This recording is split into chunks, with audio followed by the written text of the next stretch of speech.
नमस्ते सबैजनालाई। म चाहिँ आज आफ्नो युट्युब च्यानलको लागि चाहिँ के कन्टेन्ट गराउने भनेर चाहिँ सोचिरहेको थिएँ।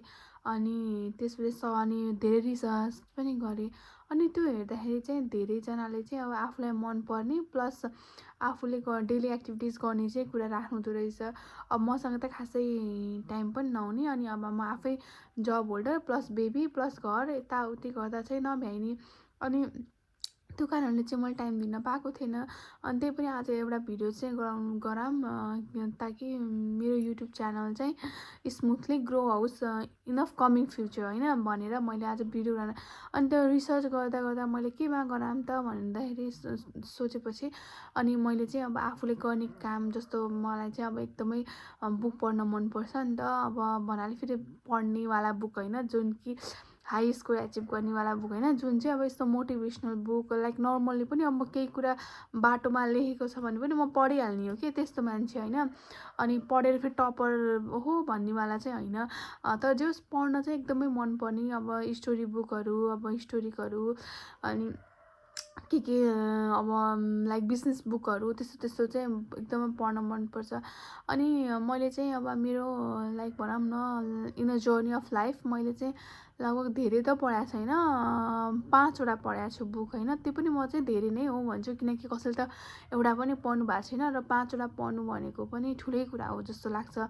र मेरो फर्स्ट बुक पढेको भनेको चाहिँ मैले द पावर अफ ह्याबिट हो। त्यो चाहिँ मेरो साथी प्रभा भन्नेले मलाई गिफ्ट गरेको थियो। अनि मैले चाहिँ सुरुमा त्यो बुक पढ्दाखेरि यस्तो बुक पनि के होला र द पावर अफ ह्याबिट भनेर द वर्ड नै कस्तो राम्रो नि त। अनि त्यतिखेर चाहिँ ब्याचलरमा पढ्दा उसले दिएको थियो। त्यो दिँदाखेरि चाहिँ मलाई ठिकै छ अब पढ्न पर्छ र भने जस्तो लाग्थ्यो। अनि आफ्टर 2 इयर्स मैले चाहिँ ल ठिकै छ अब पढौँ न त, किनकि मलाई अब यत्तिकै नै पढ्नै मनपर्छ अनि भनेर अनि मैले त्यो बुक स्टार्ट गरेँ। त्यो बुक लगभग 5-6वटा पेज पढ्यो होला। त्यसपछि मलाई खासै इन्ट्रेस्टिङ भनौँ कि के भनौँ, लाइक इन्ट्रेस्टिङ त थियो त आई डोन्ट नो, त्यो अब एनर्जी चाहिँ थिएन त्यो टाइममा, किनकि अब पढाइतिर पनि ध्यान दिनुपर्ने अनि यता अब त्यो बुक पढ्ने समय पनि हुँदैन नि त।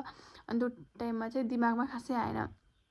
त्यसपछि त्यतिखेर चाहिँ मलाई अब भनौँ न लभ स्टोरी बुकहरू चाहिँ पढेँ, टु स्टेट पढाए हो, अब त्यो फिल्म पनि आइसकेको छ होइन। हाफ गर्लफ्रेन्ड पनि पढाए नै हो, त्यो पनि फिल्म आइसकेको छ।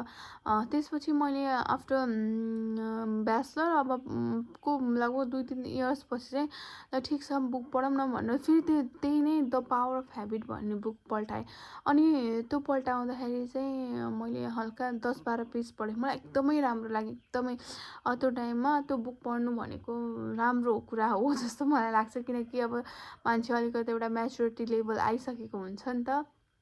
त्यसपछि त्यो बुक मसँग अझै पनि छ, मैले त्यो स्टोरमा राखेको छु। अहिले आज चाहिँ निकालेको छैन, अब जस्ट त्यसको बारेमा अलिक डिटेलली मैले राम्रोसँग त्यो टाइममा चाहिँ याद छैन मलाई, त्यही भएर मैले त्यो बुक निकालिनँ। अनि त्यो बुकमा चाहिँ एउटा राम्रो कुरा चाहिँ के भनेको थियो नि, यदि एउटा कुरा तिमीले 5 दिनसम्म गर, 6 दिनदेखि तिमीलाई त्यो कुरा फेरि गर्न मन लाग्छ, लाइक काइन्ड अफ हामी बिहान उठ्न खोज्छौँ, ल बिहान हामी 6 बजी नै उठ्यौँ भने फेरि तिमी 5 दिनसम्म कन्टिन्यू गर, तिमीलाई अर्को दिन 6th डेमा फेरि त्यो उठ्न नै मन लाग्छ। अनि त्यो मैले एप्लाई गरेको छु र मलाई लाग्छ पनि त्यो चाहिँ एकदम best way of creating habit हो भनेर। त्यसपछि त्यो बुकमा मलाई याद छैन खासै के, किनकि मैले त्यसपछि पढेन। अनि लाइक 6 मन्थ जति भयो, त्यसपछि मैले बुकहरू चाहिँ ल ठिक छ नि त अब अलिकति पढ्नुपर्छ, अलिकति टाइम पनि छ, अब टाइम त त्यस्तो छैन, त्यही पनि टाइम निकाल्नु पऱ्यो, पढ्न पऱ्यो भन्ने जस्तो कुरा लाग्यो। त्यसपछि मैले चाहिँ बुक पढ्न लागेँ। अनि बुक रिसर्च गर्दा गर्दा अनि धेरै साइट्सहरू पनि देखेँ। अनि त्यो साइट्सहरू हेर्दाखेरि चाहिँ अब बुकहरू पनि एकदम सस्तोमा पाउने कि, लाइक अन्डर 100 बुक चाहिँ पाइहाल्ने। अनि मैले गुगलमा पनि रिसर्च गरेँ कि सबसे राम्रो कुन बुक जसले चाहिँ अब लाइफलाई नै अलिकति चेन्ज गर्न सकियोस्, अलिकति आफ्नो लाइफमा परिवर्तन ल्याउन सकियोस् भन्ने कुराहरू हेर्न चाहेँ। त्यसपछि मैले त rich dad and poor dad suggest पाएँ। त्यसपछि पावर अफ सबकन्सियस माइन्ड पाएँ। त्यसपछि एटोमिक ह्याबिट, र त्यो 3टा बुक नै मैले पिकअप गरेँ र किनेँ पनि दराजबाट। सायद माइट बी 11-11 को सेल लागेको थियो। अनि सेल नै थियो, अब के को सेल थियो एक्ज्याक्टली थाहा भएन, अनि सेल नै थियो। त्यसपछि मैले rich dad and poor dad within the 10 days पढेर भ्याएँ। त्यो बुक पनि एकदमै नै राम्रो छ, एकदमै नै। त्यो बुक मैले चाहिँ अहिले मेरो साथीलाई दिइसकेँ। त्यो बुकमा भनेको कुराहरू पनि एकदमै राम्रो, लाइक आफ्नो छोराछोरीलाई पनि पढाउन सकिन्छ कि त्यो, लाइक उनीहरूको टिनेज फेजमा पनि अब मेरो छोराछोरीलाई नलेज दिउँ या केही दिउँ भन्यो भने पनि त्यो बुक बेस्ट नै हुन्छ जस्तो लाग्छ मलाई।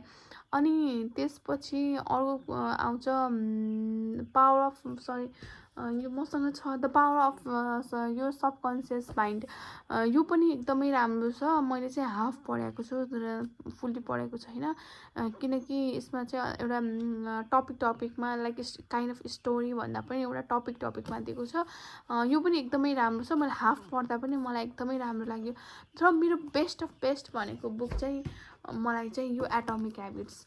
अब राइटर्स जेम्स क्लियरको atomic habit, oh my god, यो बुक के भनौँ न, कुनै वर्डै होइन कि यति राम्रो छ नि, यति राम्रो कि एक्सप्लेन पनि के गरौँ भन्ने जस्तो कि, लाइक यति राम्रो, simple word, simple language, simple rules, like लाइफमा चेन्जेस त केही पनि नआयो होला। यसले पनि ह्याबिटकै भने ल द पावर अफ ह्याबिटको जस्तै नै भने, तर यसमा एकदमै सानो डिटेल्सहरू दिएको छ कि, लाइक हाम्रो लाइफसँग कनेक्ट, हाम्रो हरेक कुराकानीहरूसँग कनेक्ट। र मलाई यो बुकमा लगभग मैले 10 पेज मात्र पढ्न छ, अरू चाहिँ सबै पढिसकेँ।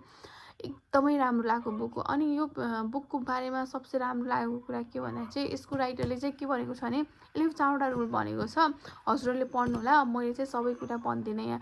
तर मलाई बेस्ट अफ बेस्ट लागेको चाहिँ के भन्छ भन्दाखेरि, यसले के भनेको छ भन्दा यो बुकले, जस्तो हामी जहिले पनि लाइफमा या कुनै गेम खेल्दाखेरि जहिले पनि जित्नलाई नै खेलेको हुन्छौँ र हाम्रो अपोनेन्ट पनि जित्न नै खेलेको हुनुहुन्छ। र अब लाइफमा विनिङ र लसिङ त एउटाले विनिङ एक्सेप्ट गर्नु नै पर्छ र एउटाले लसिङ एक्सेप्ट नै गर्नुपर्छ। लाइक दुइटैले जित्ने र दुइटैले हार्ने भन्ने हुन्न, एउटाले जित्ने एउटाले हार्ने हुन्छ। त्यही बुक नै भनेको छ, त्यही कुरा नै भनेको छ कि लाइफमा मान्छेले अब दुइटै मान्छेले स्ट्रगल गर्छन् या एउटा एज अ गेमको लागि कि जित्न या हार्नलाई, तर जित्ने त एउटा नै हो, एउटा त अफकोर्स उसले हार्छ नै।